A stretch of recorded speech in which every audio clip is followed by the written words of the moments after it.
One of our favorite sponsors is back with us, Sunset Lake CBD. Yeah. If you're looking for CBD that actually does what CBD is supposed to do, look no further than our friends over at Sunset Lake.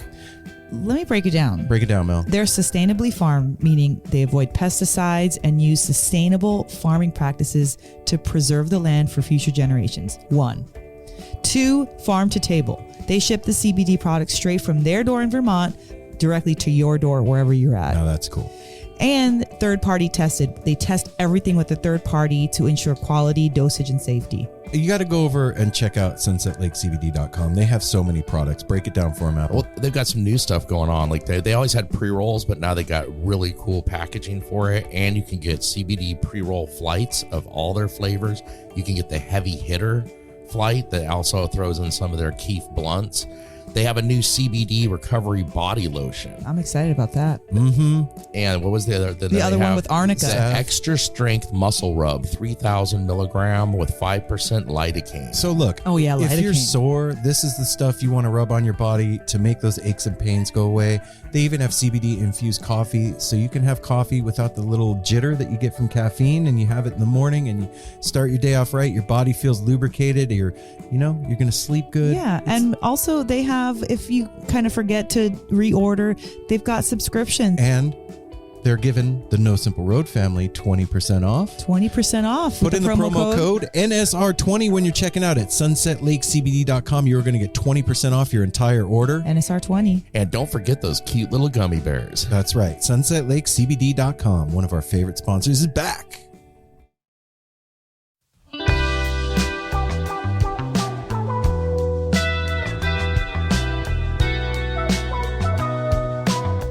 So I'm not one to tell anybody what to do, but I'm going to tell you what to do right now. Just real quick. Do it. Quick, like What you can tell me to do? I need you, if you're one of those people that like fast forwards past commercials, I need you to just stop and don't do that right now. Slow down. I have to tell you about something.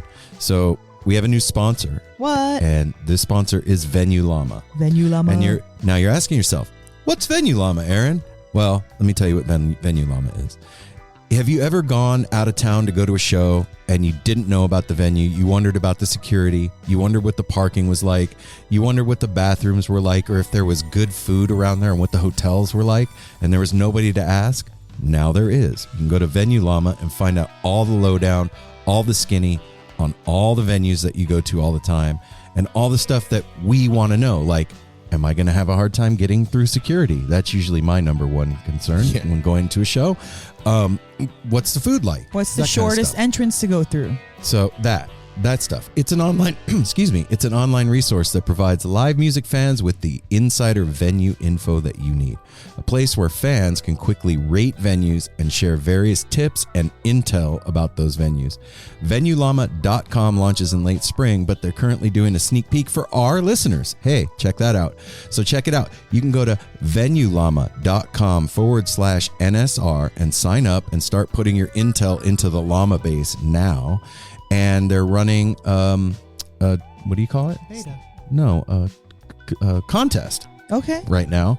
If you get in there before March 15th, you will be automatically entered into a raffle to win one grand prize of a pair of tickets to the show of your pick from Venue Llama featured tours like Dead & Company, Phish, Widespread Panic, Billy Strings, and Goose. You heard that right. Go to VenueLlama.com/NSR, register, and you could win a pair of tickets. And also go over to their on the social media. They already have at Venue Llama on Instagram, on Facebook, and they already have a dope YouTube page with a lot of videos downloaded already. And then 5 runner-ups are going to receive Venue Llama gear. Venue Llama is currently compiling its Llama base with as much helpful information as possible on venues for, like we said, Dead & Company, Phish, Widespread Panic, Billy Strings, Goose. So go to VenueLlama.com/NSR before the 15th, sign up, and you're going to be automatically entered into that raffle. That's not even a word. You were going to say like refuge. Refuge. Don't get entered into the refuge. It's not like that. It's cool. It's way cooler. No, VenueLlama.com. There it is. /NSR.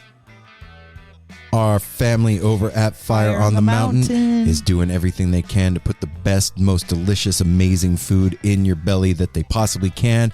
3 locations here in Portland, 2 locations in Denver. And let me tell you what, it's almost salad season, and there's going to be some amazing new, delicious, delectable, and delightful salads from our family over at Fire on the Mountain. Yeah, and at any moment, I'm sure there's special sauces for all the locations, and their specials will be hitting. That's right. And if you do not live in Portland or Denver, you can go to portlandwings.com and order yourself some sauces to go straight to your door anywhere around the world. And they also have really dope merch too. I mean, it doesn't matter if you don't have a Fire on the Mountain where you're at. You can order the merch, have some sauce, sit there in your little cozy hoodie or t-shirt or whatever, make yourself some chicken wings. It'll be a whole thing, and it's amazing. And let me tell you what, there's nothing better than having the Grateful Dead family cook you dinner. And if that's not enough for you, they also have Fire on the Mountain Brewing, where you can get your own beers brewed by them. So you can go to FOTMPDX on Instagram or at FOTM Denver, and you can go to portlandwings.com to see what we're talking about, or just go over there if you're here in Portland or Denver, man. Go get yourself something to eat, cooked by your family. There's a lot going on in the Grateful Dead universe all the time, but there is. This time of year, the most important thing that's going on is Skull and Roses down in Ventura, April 19th through the 23rd. We're talking 2 performances by Phil Lesh. And friends. And friends. You can't forget the friends. That's right. Oteil, Dark Star Orchestra. Leftover Salmon. Sages and Spirits. Melvin Seals and JGB. Oh, and the Latin Dead. Oh, yeah. Can't forget the Latin Dead. Boombox. Oh, my God. Dogs in a Pile. Circles Around the Sun, Jerry's Middle Finger, Stu Allen and Mars Hotel. Yeah, if that's not enough to make you want to jump on the plane and head to Ventura, I don't know what is. So check this out. Go to skullandroses.com. Get yourself some passes. Come hang out with us. We're going to be down there. Come see 4.5 or 5 days on the beach with Grateful Dead music, with the Grateful Dead family, the best music on the planet, the best lot scene on the planet. This is a whole thing. If you were one of those people that sadly missed Grateful Dead shows in the 80s and 90s, this is the closest you are going to get nowadays. I promise you, it feels just like being at a show back in the day. It also gives you exploration into a lot of the stuff because the Beam Brothers are going to be performing this year. Oh, that's right. And they're going to have the Beam, Wow. Hopefully they do, in the parking lot like they did last year at their setup where you can actually go see them. And it's this year's an even like bigger shakedown, and they're going to have places to like cool off and hang out there. Lots of great merch out there, a lot of good stuff going on. And you know what? You just got to come down, hang out with us on the beach. Go to skullandroses.com, grab yourself some passes, come party with the family. Yeah, go over to the Wall of News and check out what's happening. wallofnews.love. Hey everyone, Chris Pandolfi from the infamous String Dusters here to let you know that my podcast, Inside the Musician's Brain, is back on the airwaves for season 4, which means it's time once again to get deep with influential musicians from all across the musical landscape to really understand and translate the lessons of success, failure, inspiration, and hard work that are behind the music and the artists that we love. My guests this season include Rachel Price from Lake Street Dives, Sam Bush, Chris Wood, Chris Funk from The Decemberists, Lindsay Liu, MC Taylor from His Golden Messenger, and more. Check us out, and thanks for listening.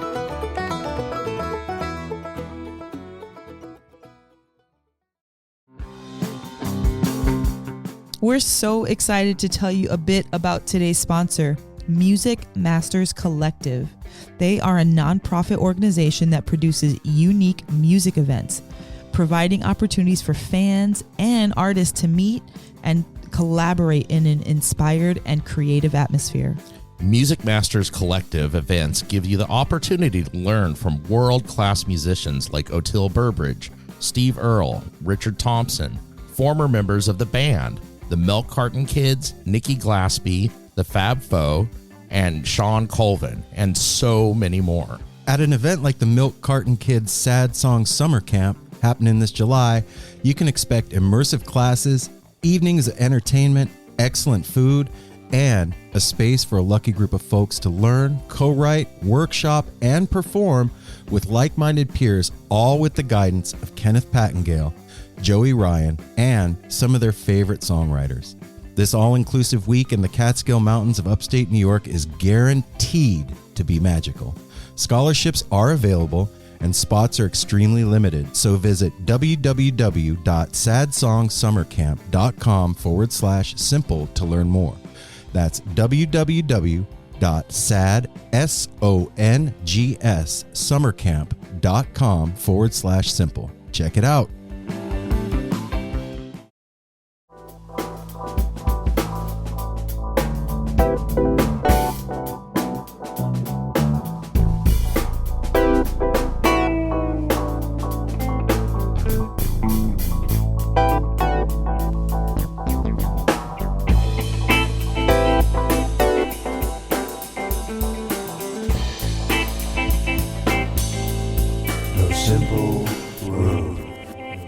Something to burn your throat.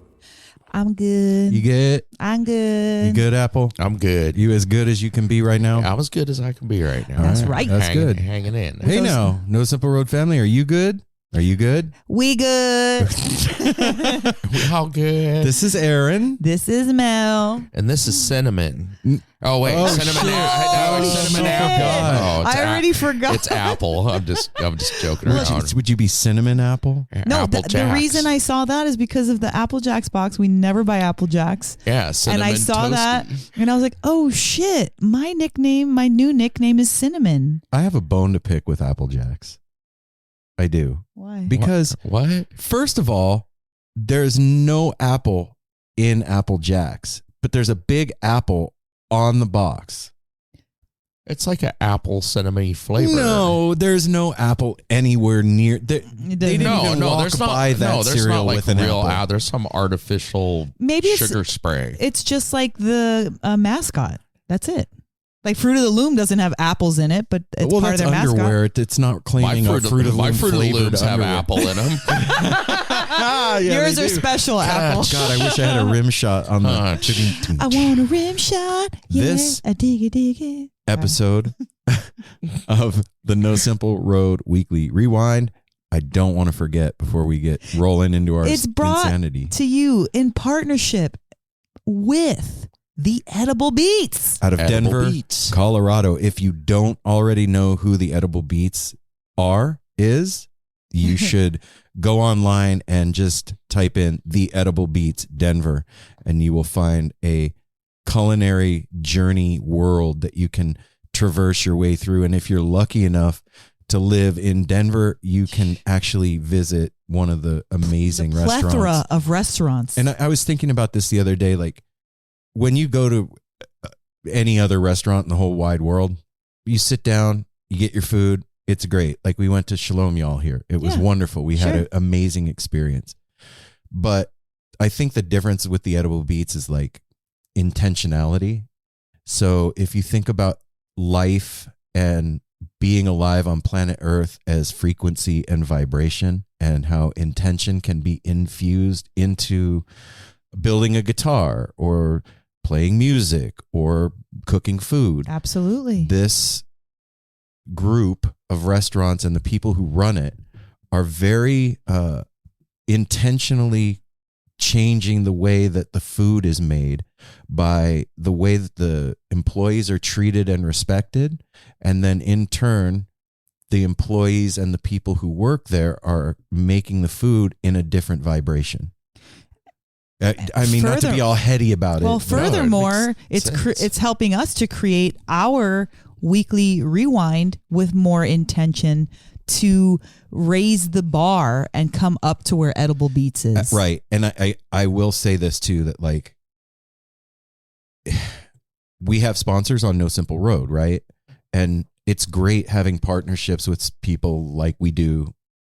We have great relationships with our we love our sponsors. and they're like part of our family, and we hang out with them outside of the podcast and whatever. But I think this particular thing with Edible Beats has changed No Simple Road for the better more than anything else that we've ever done as far as like sponsorship or partnerships or anything like that. You know, Edible Beats is different than our sponsors because with our sponsors, we're giving them a commercial, we're shouting out the product or whatever it is that we're being sponsored by. And when we decided to join in collaboration with Edible Beats, it changed out how we did things. Right. It changed. We weren't doing a commercial. They didn't want that, and it didn't suit them. It feels like it felt weird. No, they need to be honored and mentioned, but really the real research needs to go on to the listener and to the person that's attending their Ophelia's and Linger and all their restaurants, Root Down, exactly. You need to do your research, because when you go there, you will know that it's unlike anything that you've ever experienced, unless you've been to another one of his restaurants. Right. To me, it's the same thing when you like look like Mel said, go to Edible Beats and then do your research. But each of the restaurants has its own most beautiful Instagram, and there's so many things to connect to it. Yes. To me, it's like that, like your grandma cooking her special meal. There's so much love and happiness that goes into the food and the venue that the food is served at. It's a whole thing. Yeah, it's a whole nother level. Right. And so we wanted to come up to another level with them. Right. And so that's why at the beginning of these weekly rewinds, we say we're doing this in partnership with the Edible Beats, because that's what's happening. We're doing this. They're our partner in creating these episodes. And what they've done for us is given us a new way to look at how we do this, and also inspiration on what we're talking about. Yeah, like the topics. Week. And just for the listeners out there, all of our known regular listeners have personally reached out to one of the three of us and mentioned how much they love these Monday episodes.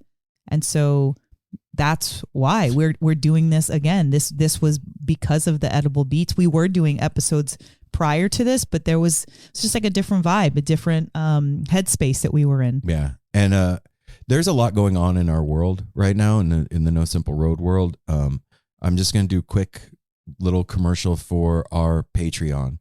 Our producer Corey has been busting his ass creating content for our Patreon.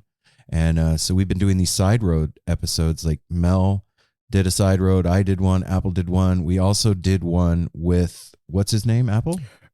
With Zach? With Zach from Grateful Brothers, which is a Grateful Dead, Allman Brothers tribute band. And so these episodes are up on our patrons on our Patreon for our patrons. And like, I think you should tell them a little bit about listening to the conversation that you had with Zach. Like, just, I wasn't in the room, but I could hear you guys cracking up. And how much fun that sounded like. I got FOMO. Like, I want to be a patron so that I can listen to that thing. And it's weird, and it's cool. It's weird doing it without the three of us, but also it's like expanding the boundaries. Yeah, it was super fun. I missed you too, but then it's also cool for you guys. Like when you do want, like, I'll be anticipating listening to it, right? Because I wasn't there for it. Here, everybody out there, here's just a little like 25-second clip of this conversation. I was born on a side road. If you haven't seen the fart pedal, it is exactly what you think it is. Can you just read the knobs for us? It's fun. Yeah, there's a wet dry switch. You gotta check it out, Apple. It really great demos on YouTube. It just turns your guitar into it's like a noise generator. It just makes fart sound. What do you think about that? Fart generators? I've got one right here. Yeah. Three of them, actually. The dog, me, Apple. But that was all. That's just a very quick snippet of a awesome 1 hour conversation that we had with Zach. And thanks again, Zach, for coming on and doing that. So if you want to listen to the Side Road episodes, if you want to get on our Discord and all that kind of stuff, go over to patreon.com/No Simple Road. And hey, I wanted to throw something out there. We've got a couple of really interesting interviews coming up in the next few weeks. One is with Natalie Cressman in preparation for our triumphant return to Skull and Roses. She's going to be playing with Phil and the Terrapin Family Band. And that completes our tour of the horn section. Yes, from Tab. that's right. Yes, it does. And we're also going to be talking with Latin Dead in preparation for our Skull and Roses triumph. I'm the most excited. I've already got my Latin Dead merch. Thank you, babe, for hooking me up with that awesome, friggin' cute little silky handkerchief.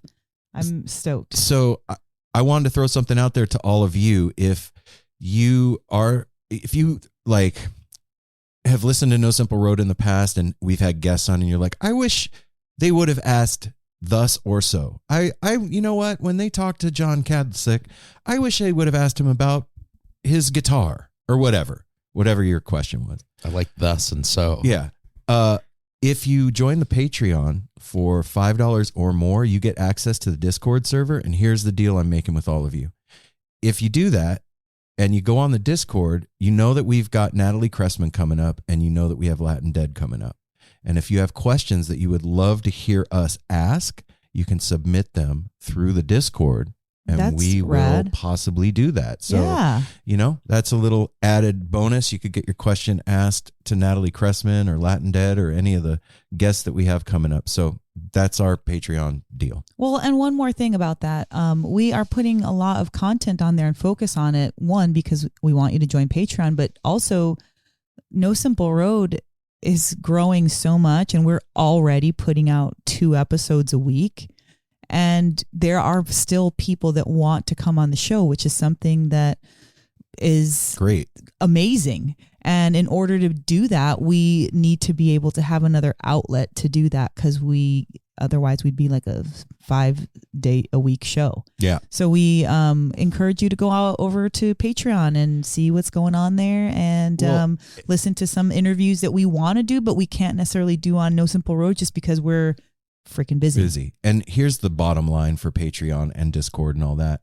What No Simple Road is besides a podcast, first and foremost, is a community of people. It's you guys that listen. It's us. It's all of us hanging out at shows. It's us doing things. And what Patreon and the Discord do is give all of you a way to connect with other members of the No Simple Road community other than some social media channel or something like that where you wouldn't be able to really find each other. Yeah. This is like a concentrated place where people that listen to No Simple Road that are part of this family can all get together and get to know each other. And that's really at the bottom of it why I really want everybody that listens to the show to sign up on there, because I just think that's so dope that like a community of people grow from listening to a podcast and then you all can like share each other's birthdays together or like go on trips or go meeting see up shows. at shows. Yeah, that meeting kind up of at stuff. shows. Thank you to Daniel M for our newest a new Patreon. patron, and then Bob B? Bob B. Thank you so much for signing up. We appreciate you. Just wanted to shout you out and acknowledge you on air. Dan, right? Is it Dan? Daniel. Daniel is Wheels Don't Roll on Instagram. And Daniel, I absolutely remember the conversation that you and I had on Instagram when Neil Casal passed away. And that was a really weird, difficult time for you and I both. And whatever comfort you got from that conversation, so did I, man. And I really appreciate you just being part of our trip and coming on the Patreon and doing that whole thing. And just thanks, man. Appreciate you too, brother. And yeah, that's the whole Patreon thing. I know that was kind of long, but we don't really do that on the like regular Friday interview, No Simple Road stuff. And I just wanted to break it down for those of you that actually like listen to these Monday things because you like the three of us hanging out and talking about stuff. And you all deserve to know like what we're doing. It's not just like some bullshit scam to try and make more money. I mean, obviously we do need to make more money. Everybody needs to get paid, but that's not why we're doing it. And so I thought you all deserved a better explanation of what's going on and why and all that stuff. And yeah. And if everybody joined Patreon, who knows? You may end up with 5 episodes a week. Hell yeah. That's It's what true. that helps us get to that goal of doing more. And I was talking to producer Corey yesterday, and he was like, dude, if we get to like, It's gone up since he started. if we get to like X amount. yeah, $100 more than we're making right now, we're gonna do a live hangout with our Patreon supporters. We should have already been doing. If we get to X 100 more, that's what we're gonna do. We're gonna do a hangout. So yeah, that's that. Anyway, there's a lot going on. There's. Do you want to just start since you're on the roll? I don't have any butter. You know me? I'll start getting my thing out of the way real quick, and then we'll get to the good things. No getting out of the way. We're sharing. Before we started recording, it's Sunday right now at like 4:00. Like about a half an hour ago, we were out on the porch. Apple was crying, man. He's having a rough day, and it's been a rough couple of weeks, man. Yeah. Well, that's the first thing I wanted to. Several people know that reached out. First of all, thank you to everybody for being so awesome and supportive. I was supposed to have my hemorrhoidectomy surgery on the 23rd of February. That is... No. Oh, yeah, 23rd of February. Sorry, man. That is the day that Snowpocalypse 2 came and shut down the town, and my surgery was canceled. Now I'm waiting till the 23rd of March, but so many people reached out and wished me well, thought that it had happened because me, Aaron, and Mel kind of jokingly did the future thing and like everything went great, for that Monday release following the 23rd. But I'm scheduled again. It's been tough. I'm in pain. I'm in pain today. But that's when it's happening. And I just want to say how much I appreciate everybody being concerned about me. And it means the world. It really does. Yeah, man. It's tough when you see somebody that you care about going through something that there's nothing that anybody like in this house can do about it. You know what I mean? There ain't shit that Mel or I can do to like make you feel better right now. You have to go have surgery. Yeah. There's barely anything I can do anymore other than just grin and bear it. And lay on your side and watch TV. Yeah. Yeah. And I'm sorry, man. That's fucking tough, brother. It's no way to feel and I don't know. Well, and you were just saying earlier too, like when you're always in pain for anything, it could be your fucking thumbnail, but if you're always constantly in pain, it wears you out and your personality. It's tiring. Yeah, it's exhausting. Yeah. And that snowpocalypse, man, that was no joke. Well, like we'll get to how it affected us, but like you're home, so it canceled your surgery, but then our fucking power went out. We were dealing with home problems with our furnace and our front door. Yeah, we were having to prop a door in front of it, and it was like a record. A chair in front of the door, and it was like a record. It was the most recorded snow in a 24-hour period in Portland since 1943. And we always referred to 2016 being that craziest time that, any of us had ever seen. And Aaron and I, as we were taking the train to the airport to try to go to Mexico, I was keeping a super positive attitude. I was like, oh my God, babe, look how beautiful the city looks. Because our train goes all the way. It's like the airport's on the other side of the city from us. So like we're driving through the entire city of Portland and seeing all the different neighborhoods, and it's so cute. Oh, look at downtown, it's snowing like a snow globe. It's fun. Yay. Yeah, I remember you first of all, let's back up. All day long it was snowing, but it was melting as soon as it hit the ground. I was watching it out the window where I work, and I'm like, oh, that's no big deal, it'll be fine. Apple takes us to the train station. We get on the train and it's just barely snowing. It's not sticking. And we take this picture, and you can look on our Instagram. It's like leaving the snow for the sun. And it's me and Mel. We get on the train. Dun, dun, dun. By the time we get downtown, there's like a foot. No, it was inches. like 3 inches or so. Okay. It's not a foot. Within 20 minutes, half hour of me dropping you off, I was same thing. I was by myself. trying to be positive, going to get the things to prepare for my surgery the next day. Like, oh, isn't this beautiful? It's all okay. They're going to, and I barely made it home. We're on the train. Mel's like, oh, it looks like a snow globe. And I remember I was like, no, it doesn't. It looks like it's going to cancel our flight. And she was like, oh, stop. Don't be like that. Nothing's going to happen. It's going to be fine.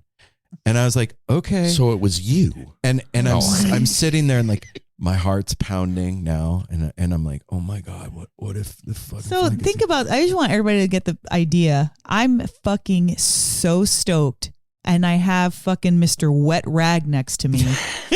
And it's already like I'm doing everything I possibly can to keep my spirits up and stay positive. Because if it's going to snow and cancel, it's not going to be because I thought it. I'm going to be like, fuck that. Nope, we're going. Something's going to happen. By the time we made it out of downtown, I get the alert on my phone. Flight canceled, rescheduled for Saturday. This is Wednesday, right? And I'm like, Mel, they just canceled our flight. And so I get on the phone and I'll spare you the details of the phone call, but like, oh my God, trying to get the thing rescheduled. We get it rescheduled for 11 o'clock the next night. We get to the airport and they shut the city down and close all the roads in and out of the airport. So now Mel and I are stuck at PDX International Airport with no way to get home. And you had called me at this point in the morning, like, we're going to try to make it home for the day if we can. And that's what the point I was like, oh, the power's been out since 3 a.m. Me and Ryder are like wearing everything and covered in blankets. Darwin, I had to put a blanket on because it probably got down to like 48 to 50 degrees. I think it was at 48 degrees when the power finally came on. Like 14 hours later. So holy shit. So we're at the airport. Mel and I spend the night on the floor. Well, okay, check this out. I've got my Keens on with socks. They were ready for Mexico. I don't even have no jacket. He's got a hoodie on. I've got like a fucking shawl on.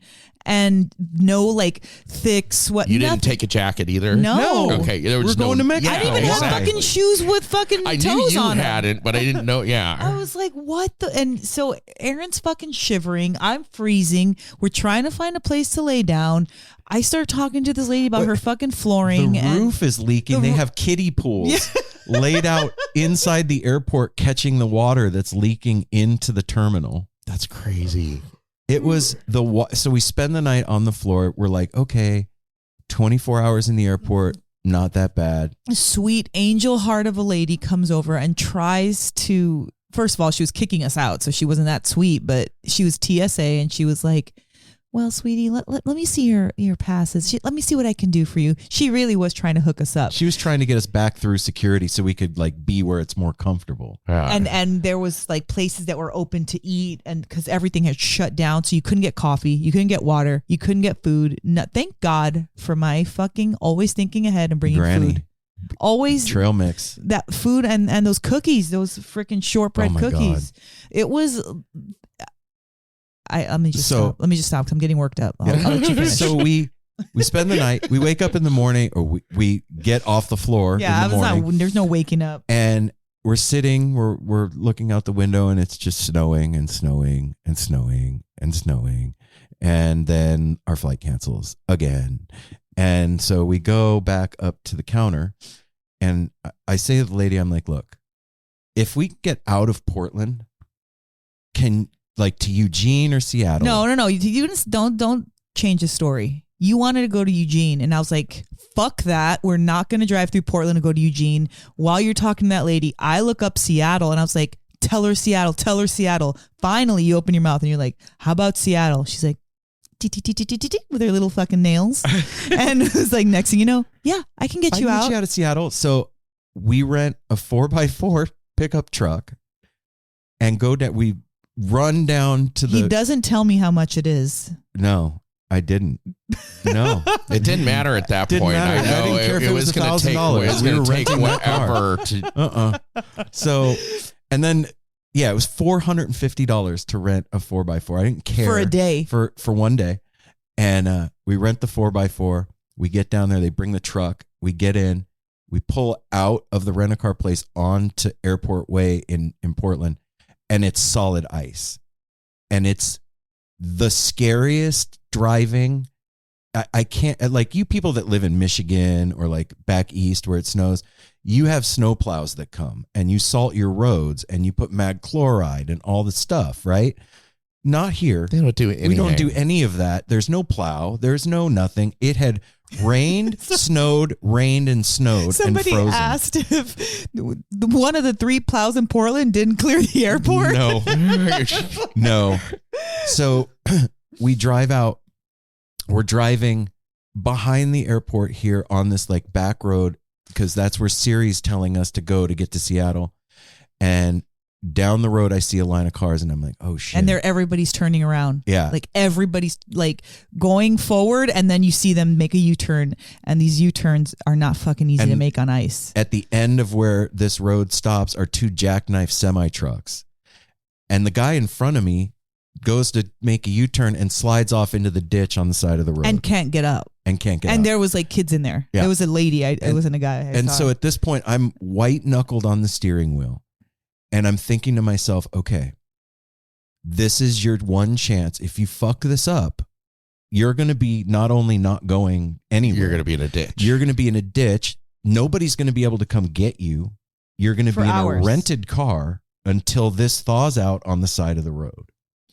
So I do a 75-point Austin Powers U-turn, like the like 2 inches back, 2 inches forward, 2 inches back, 2 inches forward. And it had to be slow because you can't be fucking can't get any momentum whatsoever. No. I was so annoyed / grateful that you were doing that. Like it was. I just wanted a line of cars behind us. Oh yeah, a whole fucking line, and not one of them beeped because they fucking knew what was up. So we get out of there. Go down another road. We're driving.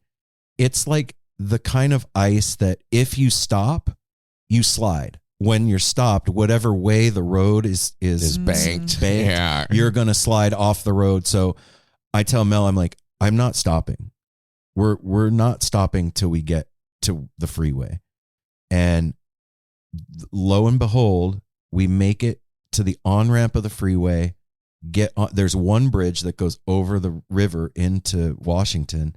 The second we hit the bridge, not one drop of ice. A beautiful fucking spring day. Sunshine, birds chirping. The bridge was a unicorn clear. Came and ran over the bridge, jumped on the hood of the truck, and then ran over us. Yeah. Yeah. First of all, I couldn't, all this scary ass shit was going on. I could barely stay awake. I was up 4 a.m. the previous morning because I had worked. And so I did not, like Aaron at least got like maybe a 25-minute nap in between that night, at least. While my adrenaline's I pumping. couldn't fucking sleep at all. I was up. And so he's driving in this crazy ass conditions and I'm like trying to stay awake so that he's not by himself. And I'm like literally the heaviest purses on my eyes. I could not stand it. And I remember right when we got onto the freeway on-ramp and we started to get onto the interstate to go over the bridge, Mel put Phish on. And I don't remember what song it was. I think it was Blaze On. I don't know. I think. I don't know. And I remember going and seeing that the bridge was clear and that we were going to make it over into Washington. And I started bawling and laughing at the same time. I was laughing and crying and then I told Mel, I was like, because I don't think I talked much. No, Aaron and I were not talking to each other at all. And it was not barely even like barely even grunting at each other. It was just so high stress that if any of us said anything to each other, we'd be fighting. Oh yeah. And so I'm like laughing and crying and I feel like, okay, it's going to be okay now. And I tell Mel, I go, Mel, that was the scariest driving I've ever done in my whole life. I've done a lot of driving, babe. I've done a lot of things and a lot of crazy places. That was the single most afraid I've ever been driving a car in my whole life, ever. With good reason. Period. Yeah. So we drive into Washington. Our flight leaves at 11 o'clock that night. It's like noon. we pull over to rest area because neither of us can stay awake anymore, and had the most glorious nap in the rent-a-car. That literally could have been our that vacation. could have been our vacation right there. Would have been amazing. Washington rest area 227. And I was going to say something, because that is a serious thing, because they made it over the bridge, but like if you would have ended up in the ditch, like you said, nobody could get to you. It took them almost 20 hours. They were having to send out emergency crews again when they finally could. There was cars stuck on the freeway for like over 12 hours. We saw it. They were running out of gas to keep their car warm. So, I mean, it was a life-threatening matter. It was crazy in several instances. No, you're not wrong, because like we saw that on the way to, we were still on the train, and we're like coming around like toward IKEA, and we're looking down and we're seeing like slow crashes like at 5 miles per hour, where they're just sliding into each other. And people that guy that was trying to change, he was either trying to change his tire or put snow chains on. Put his chains on. And it was in over like 6 inches of snow. And you could just see everything was like above his door, except for that he's like squirreling his fucking weight. To get him. Yeah, it was like traumatic. So it was so scary. So we make it to the rent-a-car place at the airport at SeaTac in Seattle. And that was like the girl comes around winning a marathon. Yeah. I felt like we won everything. We fell in love again, I think, at that point. and the girl comes around renewed your vows. And she's like, how was your rental? And I'm like, look, I tell her the whole thing, and I'm like, seriously, you guys, like it was $450 for 4.5 hours to rent the car. And she's like, yeah, if it's over 3 hours, they charge you the full day. She goes, but you know what? I'm not going to do that to you, man. I'm going to give you the little car bit of a break for $199 plus tax. And so we didn't end up paying $500 for the rent-a-car. Thank God.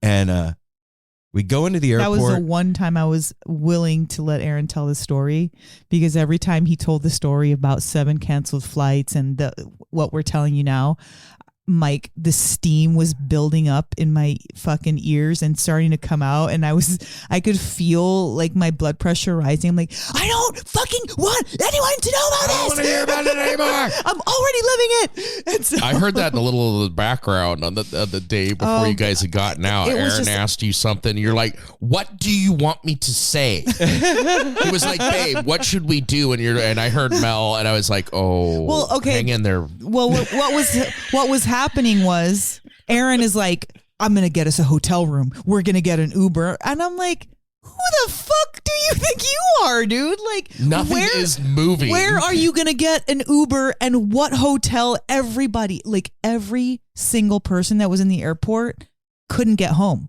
There was like people just walking and crying. Yeah, there was no...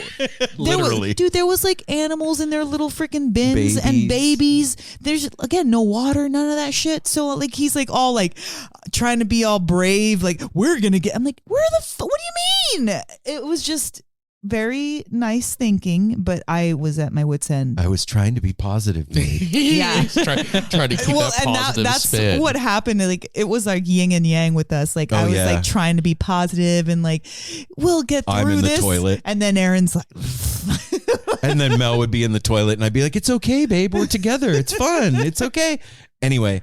We make it to pass the baton of positiveness. We make it to the Seattle airport. You hold it. No, you do it. We go through the security. Everything's great. We're at the gate. It's like 4 o'clock in the afternoon. We have till 11 o'clock that night for our flight. Things are looking good. Mel goes to the bathroom. Bling, bling, bling on my phone. Flight canceled. And she comes walking out, and I hold up my phone towards her and was like, yep. And the look on her face, both of us at that point were like, are we done? Are we just going to get a hotel in Seattle and wait this out and fuck it? Like, but I was like, nope, we've made it this far. We're going to the ticket counter. We're going to go because here's the deal. Like, the airline that we were on wouldn't book us on another airline. I'm not going to out them because they ended up hooking us up, but like, they wouldn't book us on another airline. So that was the way it was. And so we go up to the ticket counter. It's this young guy. And I'm like, I go, look, man, I'm I'm almost in tears right now. And like my voice is shaking. I go, it's my 25th wedding anniversary. We're supposed to be in Mexico today. What is a city without its music? The legacy of the New York Philharmonic is incredible. Nearly 2 centuries of history. That's a lot of music and a lot of stories. I was sitting on stage for the very first time thinking, I can't quite believe this is happening.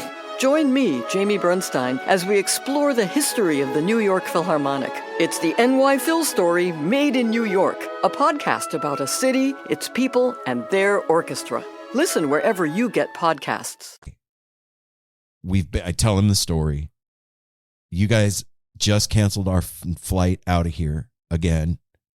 Can you please book us on any airline? Get us out of Seattle. And he was like, you know what? I got you guys. And hooked us up. Hell yeah. Dude, I think, was it Fernando or I can't remember. I think that was his name, Fernando. With if it wasn't, that's airline. A good name. Fernando. So, not over. Oh, and he looked like Anthony Kiedis. He did. So the story doesn't end here, folks. We make it to Dallas on that flight, 11 o'clock at night. We end up in Dallas at 6 o'clock in the morning. Our connecting flight to Mexico and Phish and fun in the sun and yay is at 8. We go to the gate. Oh my God. Go to the gate, 6:30, no plane. 7 o'clock, no plane. 7:30, all the people are arriving for the flight, no plane. 8 o'clock, no plane. No plane. They come over the thing, they're like, yeah, there's no plane. There's no plane here. It's in the hangar with a maintenance hold. At this point, I'm like, my hair's literally falling out. The fuck? Yeah. My hair's falling out. Like, my eyes twitching. It's where you start laughing deliriously. Just Mel and I are not saying one word to each other. There's nothing to say. I'm just like mantraing over and over in my head, we will get on this flight. We will get on this flight. We will get on this flight. At the same time, I hope me and Ryder are rooting so hard for you guys with them. And we wanted to like text, like, how you doing? Oh, no. But we were like, no. I wasn't answering anything. We knew that. But we were pulling for you. You know what? This is a special sorry, Audrey, because she texted me the evening of, and I was like, I don't want to talk about it. And maybe that's not how my text went, over. I don't want to talk about it. But that's how I felt it. And we already talked about it, but I just want to say sorry again. Because I was like, we end up getting on the plane. Also it's snowing as we're telling the story right now. And we get on the plane. Yeah, it hasn't. I did not relax until we were an hour into the flight to Cancun. Because I was like, okay. They're going to turn the flight around for some reason. Yep, we are far enough into this flight now to where if some shit goes wrong, we're either crashing in the ocean or we're going to Cancun. Or making it to One Cancun. way or the other, something's going to end. So, but I'm going to say, and I say this with all seriousness, every bit of it was absolutely worth it to experience what we experienced for our 25th anniversary in Cancun at Phish Mexico. Well, that, I start thinking about in hindsight, the whole thing was worth it. That was the shit show of the snowpocalypse. It was our anniversary. Like that's to me, it was like a synopsis of our marriage. I exactly. said that. Remember, I said that. Yeah. It was so elegant of the how beginning was just a total nightmare shit show. And then yep. Yeah, it was, you guys, Phish Mexico was literally the way that we needed to ring in our 25th anniversary. It was the most amazing experience I've ever had on a vacation or at a concert or at a vacation concert. I worked in Las Vegas for many years, over 20 years in the hospitality industry. I've been to the Encore. I worked for Encore, which is one of the highest, Wynn, all like these beautiful hotels. I have never experienced or felt so much luxury and so much attention and like the service was so good, but also like they were so happy and grateful, and like it was. Well, let's be real, man. Those folks that worked at Moon Palace and Hilton were busting their humps, man, and getting compensated fat. Like I saw some fat wads of tip cash. I was compensating everybody who I looked at, who talked to me. You got fucking something. I did. I fuck that. Like, but I said this to a couple of people since we got back. Phish is the classiest band on the planet. And obviously I understand that Phish didn't book our hotels or make the service or put together all that stuff. Trey had nothing to do with that. But that organization hired the company that did that, and they know what those people do, the kind of shit they do. Like, here's a great example. When you do Phish Mexico, part of the package is when you arrive, there's a welcome gift in your room on your bed, right? Like this year, it was a water bottle and a beach bag. And because we were a no-show on Thursday, they gave our room away. That was a whole other thing that almost happened. And so when we got our room finally, there was none of that stuff in there. And at that point, like, I was just grateful to be standing where I was standing. Welcome schmelcome gift. I didn't give a shit. I was just like, cool, whatever. I'm happy we're here. Like, I'm not going to cause a thing or go find out. I'm not going to cry about it. Yeah, whatever. The second day we were there, or the third day. Yeah, it was the third day. The front desk calls us in the morning and they're like, Mr. and Mrs. Schaefer, we have something down here at the front desk for you. And lo and behold, it was there's our. They made sure you got. They your made sure gift. we got our stuff. Long strange putt, Sean. It was his birthday. They sent him two cakes. They sent him 2 birthday cakes. 2 birthday cakes. We said it was our anniversary. They sent us fucking nothing. They didn't send us shit, but we did get a dope ass ocean view. Yeah, we got upgraded and like a it was mug. Freaking like there's really nothing else to say except the shows were dope, dancing in the sand, perfect weather, perfect water, the fucking set lists were out of control, and the only thing I was sad about is I didn't get my bucket hat. Yeah, they're sold out. The only fucking one little bugaboo. So what? I could deal with that.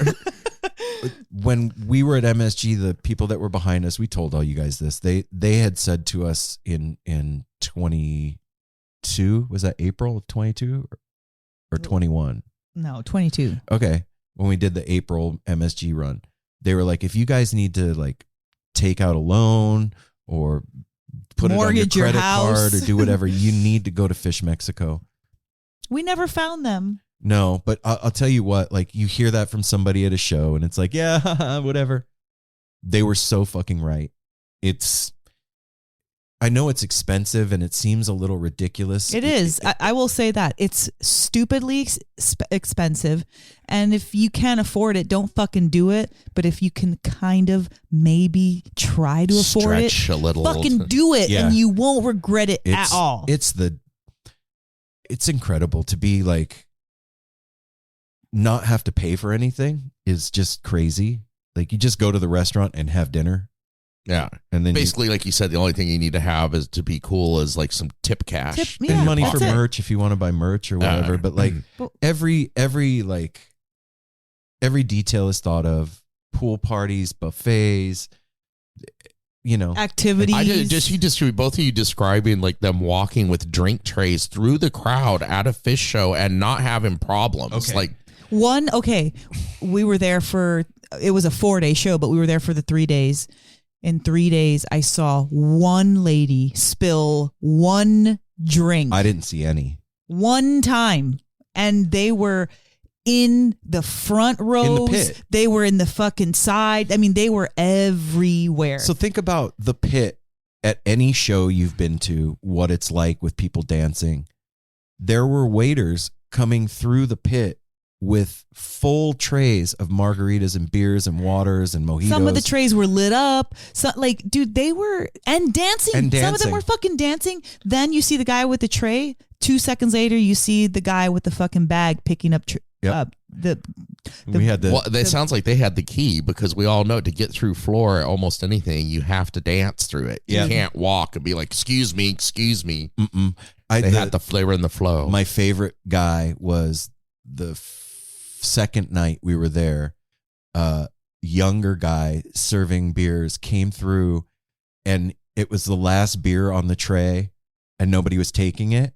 And he was fucking grooving, like dancing with his tray and laughing and looking around. And then he saw nobody was taking the beer, and he just like, fuck it. And he grabbed the beer and chugged it and put his arms around the people that he was with, like around, and was dancing with everybody, jamming to Phish, and then went back to work. Fucking love that. I love it, man. But I want to say this because it's always about the people for me. Yeah. No matter what we do. I don't care Ronnie. what's going on. But Sean and Emily, we literally had a couple that was in our same hotel room. No, not in our same hotel room. Not hotel room. That didn't mean to say that. Our same hotel on the same floor. Yeah. And oh, really? Long strange putt. Yeah. Saving us fucking spots out by the fucking beach. Got us our dinner dinner reservations. Walked us back and forth fucking from and to and from the show each night. Like Emily and Sean, there is nothing that I can say except for thank you so much. I love you guys. Love you guys. Anything you need and you think of us, you fucking got it. Emily, like forever. That's one of the first things you both told when they were breaking down the experience. You're like, they were part cannot of wait for you to meet them. Yep. Above everything. And then it was like, oh, and then the shows. You did say that. You were like, I can't wait till you meet them. Because like somehow or another, Emily reminded me of Sydney and one of my best friends from Vegas. I got to say that like. And well, just wait a minute. So just being around her was so comforting. And then when we met and then meeting Sean, it was like he was like our cousin or brother or son or something that we just were very familiar with.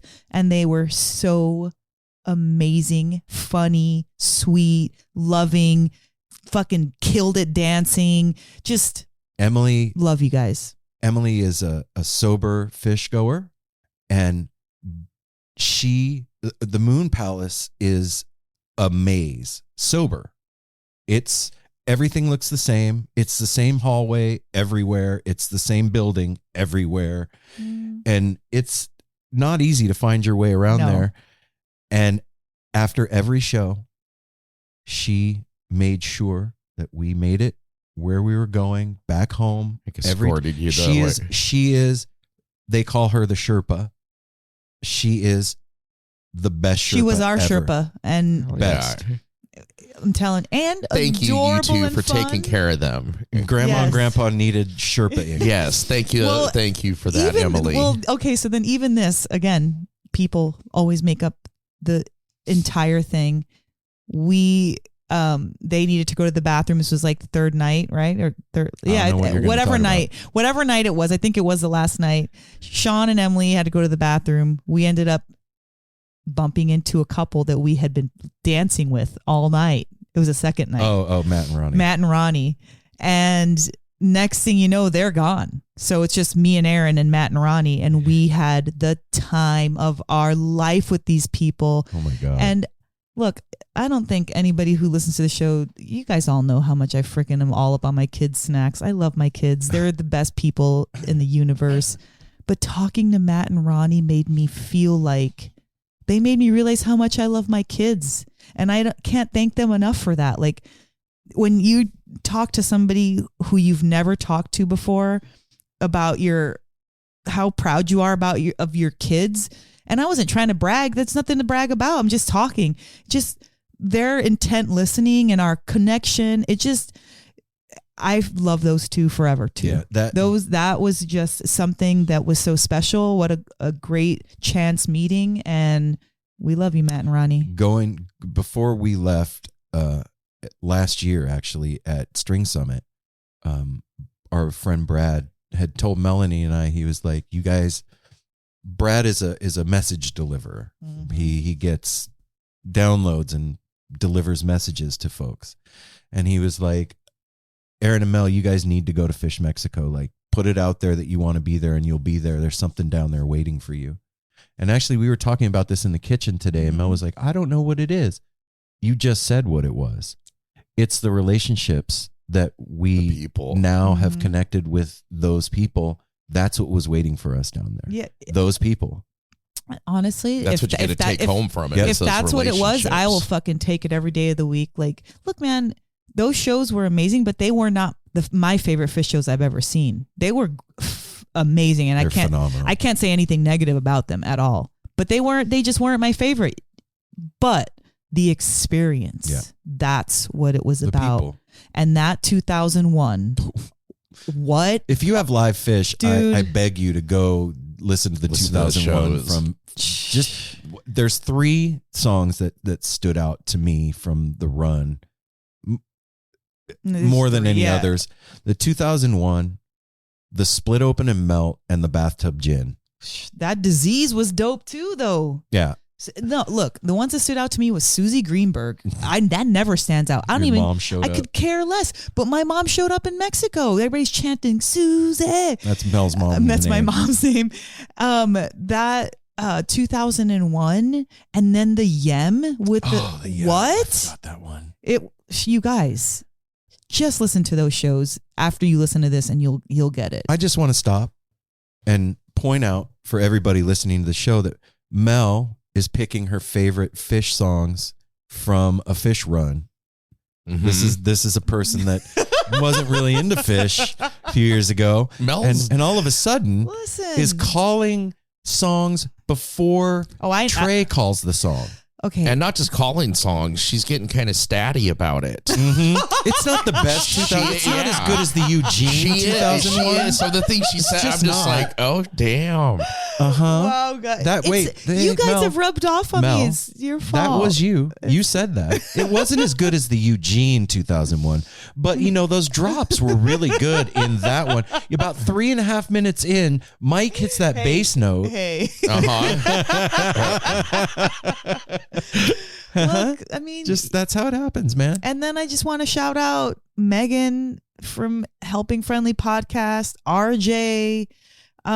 Who else are we missing that we saw out there? There was so many. I've been floating in the blimp a lot. Well, if we missed you, we're sorry. We love you. Thank you for Roxy, thank you so much for coming up and taking a picture with us. First thing we saw you. And here's is that the one that took the picture of you two dancing? No, we don't know who. I don't know who. Okay, that so was. let me tell you this. So that was the last night. Was that during? It wasn't during Waste, was it? Yeah. So Aaron and Shade? Okay, it was either Waste or Shade, one of those two. Wasted Shade. Aaron and I were in our full glory. It's our last night there. We're hugging it up during a slow song. And we were probably standing upright, holding each other probably for 15 minutes or holding each other up. But for it wasn't just a couple minutes. It was for an extended period of time. So then the show closes up, blah, blah, blah. We're getting our stuff together. And some girl comes over and taps me on the shoulder and was like, hey, can I get your phone number so that I can send you these awesome pictures that I took of you and your husband? You guys, I just looked over and I thank you for what you guys were doing. That just she thanked us for our love. Hugging my wife, man. She thanked us for our love and was like, that was the most beautiful thing I've ever seen. Can I send these to you? Yes. So then we get up and Sean and Emily are with us. Sean's like, what was that about? And we were like, dude, she was just freaking took a picture of us because she thought we were rad. And he was like, that's fucking amazing. You guys, I'm kind of distracted while I'm telling the story because clumps of fucking snow. It is coming down hard with this snow. That's wild. We're talking about snowpocalypse and then this happens. It has snowed at least a little bit every single day since you guys went to Mexico. Well, you've seen it since you've been back. I as shitty as the beginning of the trip was, as hard as it was, is as amazing as the rest of the trip was. I'm so grateful to have had the opportunity to do that. And we were walking on the last night. We got early entry into the venue. They do a lottery. And if you win in the lottery, you get assigned a number 1 through 200 or whatever. And we got we were the 33rd people into the venue on the last night. So we were up at the very front of the pit. So we're walking to go get in the early entry line because we had gotten that. And I stopped Mel. I said, stop. We're going to stop and talk for a second. And she's like, what? And I said, all right, no bullshit. We're not missing this ever again. And she was like, okay. And I was like, no. You're not allowed to give me any shit about this next year when I book it. Okay. And she's like that look of like, she's like, okay. Well, if you can pull it off, I'm gonna pull it off. That's all I'm gonna say. I already got it figured out. Dude, I'm driving in the ice with you. I'm fucking got my Keens on and went in the fucking snow. I'm down. Okay. All right. And now it's on the show, recorded. Perfect. That was my plan has come together. He just put a marker. Wait a minute. I keep saying Keens. No, guys, it was my Tevas. Oh, that's true. Yeah. I kept saying Keens this whole time. Keens are protective. I didn't mean Keens. I meant my Tevas. Yes, the ones that fucking have your toe and your heel and your foot sticking out, which is Velcro. With her Phish donut socks. With my Phish donut socks. Oh, babe, I felt so bad. I just remember Oregon was like, "Oh, you're exposed. What a faux pas! You're gonna try and make it out of me. Not gonna happen." I have to say too that coming home was amazing. Not only so we get home on Monday. That was awful for me because I got fucking food poisoning. Well, and I was talking about what happened at home. Oh, okay. We get home on Monday. Tuesday, Eggy came and stayed with us. Yeah. And that is the coolest, sweetest, nicest group of guys on the planet. Those guys, man, that is some hard-working dudes, and just to come back from that experience and then have them here gave me, this is just for me, gave me something to focus on other than feeling like I was wiped out from a 3-day run at 51 years old. You know, I came home feeling like shit because I had a raw burger the last night of Phish, and the stomach cramping and all that shit kicked in when we were on the plane. On the bus on the way to the airport. And yeah, on the bus. And so on the airplane, I was so tense and tight that by the time I was crying. I was crying on both my flights. So sad. Like I just couldn't help it.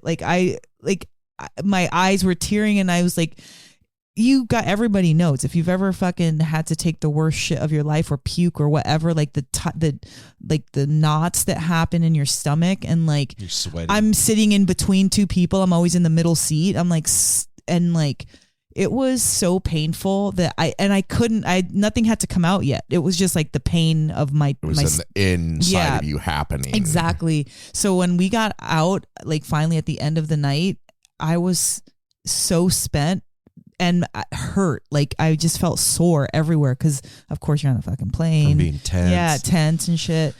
That having Eggy the next day was, Aaron was right. It's like such a welcome distraction to get the room ready for the guys and like cook dinner and wait on them to come because they came in the evening, and it was just such a treasure to have the group here, and you're going to listen to an upcoming episode with Jake. Oh man, that conversation was such a great conversation. So it kept on rolling, man. We had our beautiful time in Mexico, came home, Eggy, and we went and saw Eggy and Twiddle. Had an amazing show. My gosh. At Star Theater. Yeah, that was amazing. And if you have not seen Eggy, they're out on tour. This is their first time making it to the West Coast. These guys are so awesome, and they are killing it. They're selling out all their shows, and like here, it was good to see so many people were buying their merch. Yeah. We got a bunch of merch. They got cool merch. Then they said that Portland Portland is the most merch they'd sold on the tour so far. Yeah. Right on. Yeah, and then they've gone on to play Seattle. They're out there making the rounds, and I think this is going to become a full-time thing for them, going around the country west. And yeah, they're going to be opening. And honestly, shout out to fucking Twiddle, man. Like look, they at one point, I don't know what song it was. I don't even care what song it was. At one point, I had come back in because I was like hungry and we were eating. The Star Theater is awesome. I love the Star Theater. We were outside eating with Eggy for a little bit. Went in to go see Twiddle, and they were in some freaking jam that I don't even know what took place. Mel just disappeared down onto the floor. Just, well, Audrey and our people were there. Abe and, I bumped into who? I don't know. Scott. Thank you. Bumped into Scott, and he came up to see you guys, and like, kudos freaking Mahali and the whole Twiddle band. Like, I know this is your last go around, you guys are, hanging it up after this year, but dang, you guys. A lot of speculation. Well, there. whatever they're doing, but, wow. Mm-hmm. Wow. Well, then that night too, their drum tech had to step in and take over on drums, and like did the most awesome solo. Oh my, you're right, Apple. He just killed it all night.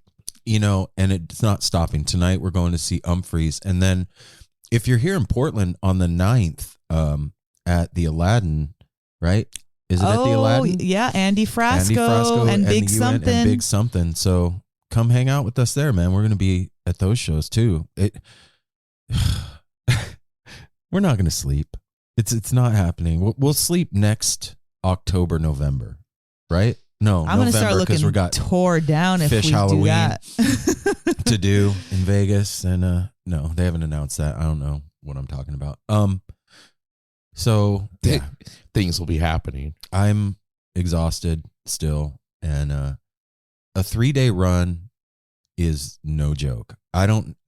For those of you that scored 7 days MSG passes, I hope that you're taking your vitamins and drinking your athletic greens or whatever the hell it is you do, because I don't care if you're 20, 7 days is a 7 days is a lot, yeah. Unless you're doing sober shows, you don't got to worry about that shit. You go to sleep after the show, you get up and go play. Even that, oh. Well, then you still take your vitamins, but you'll be like, wake up in the morning, get your coffee and your bagel. I say, no matter how you go about it, 7 days in a row of shows is a lot. That is a lot. To process, to take in, to be bombarded by. Yeah. I talked to a few people. I've talked to a few people that did all 13 of the Baker's Dozen. And like a month recovery from that. That's 2 full weeks of shows. I wouldn't do that. I would not do that. Absolutely not. I don't think I could do it. Well, you'd be doing it on your own, because I'd be like, I'll see you fucking later, babe. I'm going to do glazed and sprinkle and chocolate days. Yeah, I don't care how many 2001s they do. I'm not doing it. Well, we just scored our 4 days for dicks. Woo! And, it's on. You know what? This summer, on its own, without us like doing anything of like reaching out to anybody or like petitioning to go or any of that, is already shaping up to be one of the most incredible summers ever. We just got word today. Oh, yay, you guys. It's official. It is official. No Simple Road will be performing live at the Oregon Country Fair this year. Whoop, whoop. We are on part the spoken word spoken word crew. Mm-hmm. And I just got the word today. It's happening. We will be there. And, it's our first fair. And I'm really, really stoked and honored that Spoken Word has taken us in. And Dan Cohen from Peak Experience, it's 1,000% because of you, sir, that we are going. Dan, thank you so much for, this is the one, well, not only one time ever, but like when you get rewarded for your work, like somebody sees your work and they're like, that's dope. I want to buy that, or I want to do that, or I want to go there, or whatever. And I just want to say thank you, Dan, for believing in us and like believing in. That's beyond believing. Believing in. But thanks, Dan, for recommending us, for pushing for us. I know you wanted us to come last year and we just couldn't swing it with Peach and everything, but we are so excited and we can't wait to we've been come up with hearing something it fun. year after year, like since we've been out, like why aren't you guys doing fair? Haven't you gone to fair? And it's happening. It's happening. So what I was going to say is, if any of you out there have been to fair and have any inside info as to like what to bring or like advice, how to pack or any of that, like, you know, practical stuff, we would appreciate it, because, you know, this is our first fair. Fair is not a festival, and we are going to be there the entire time. We're not tapping out and leaving and none of that shit. We're going to be on the grounds from Thursday through Monday. Yep. So we would love to have any kind of scoop that you guys have, any inside information to make our fair more enjoyable. Yep.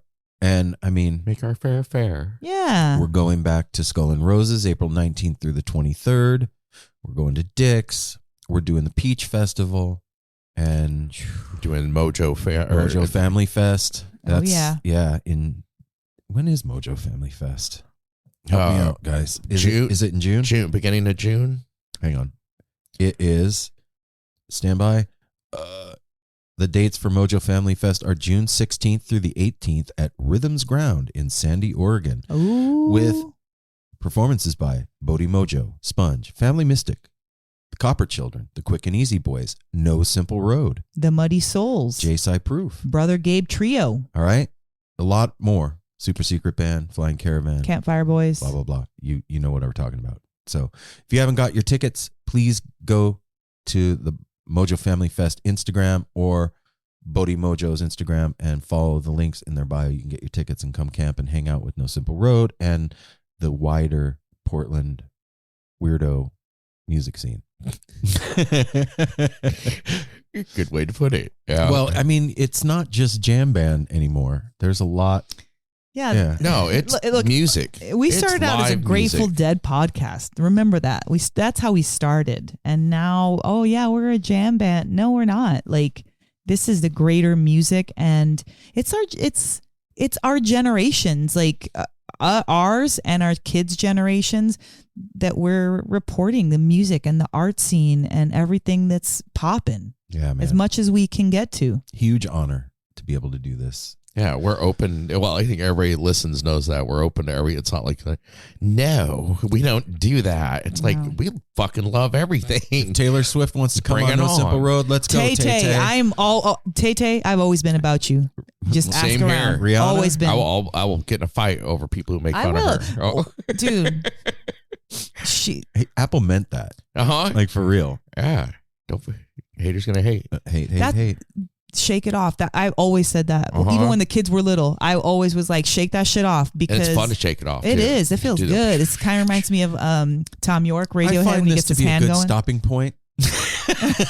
Today's episode. Man, We have devolved into Tay-Tay There's land. There's no default. Yeah, Tay-Tay is not a We're gonna go, devolve. bro. Me and Step Apple are fighting. outside. Dude, that's it.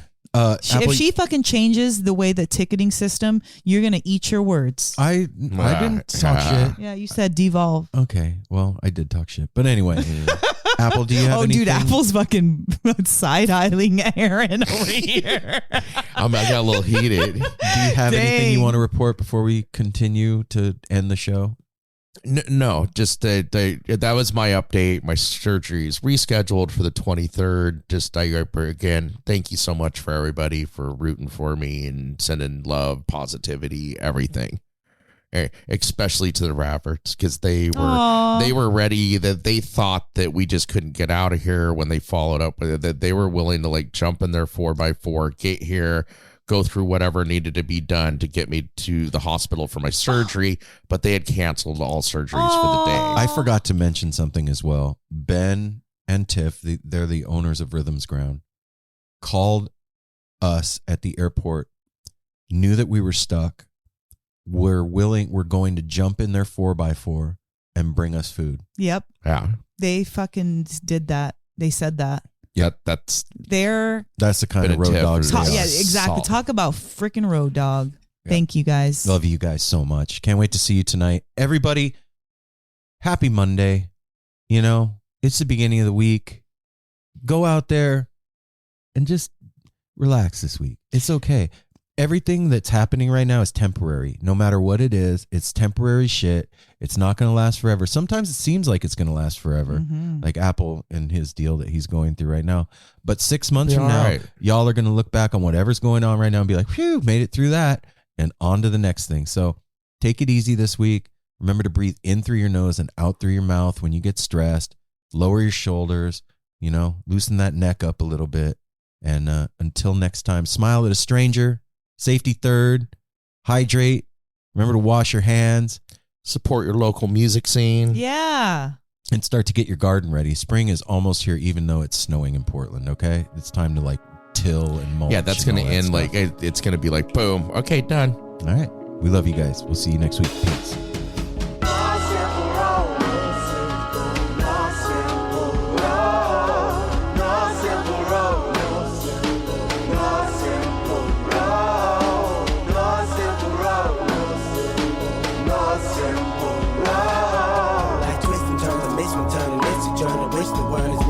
But it's a burden. Family needs has been deferred, and hella means been the earth. And alchemy can bring the birth, the melody of a newborn.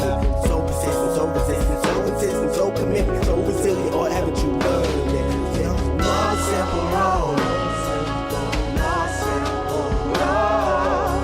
No simple road. No simple road. No simple road. No simple road. Windshield is shattered as I focus through the spot in the corner that is still intact. The react is both a defense mechanism as well as a fear. We've traveled this road before, so we may think, but it's a tad bit of strange similarities that feed an A=A complex. The fears of your past do not equal the perplexities of the current road.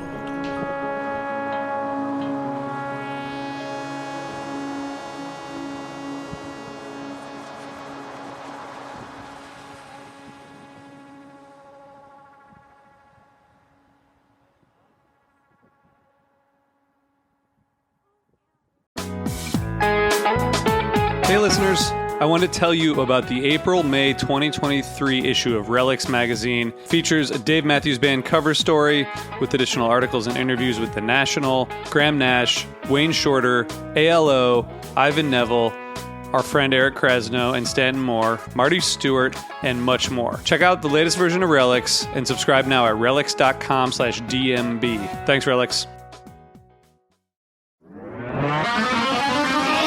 Hi, this is Paul Phelps. And this is Monica Strutt. And we're from the Daily Music Business Podcast. We're joined by a number of other really great hosts in creating daily content with great advice for independent musicians just like you. That's right. We put out episodes daily on all topics from music marketing to branding, advice on signing with a manager and label, and anything else you need to up-level the business side of your music career. We've got it covered. Subscribe to the Daily Music Business Podcast today on your favorite podcast catcher. Subscribe today to the Daily Music Business Podcast on your favorite podcast platform.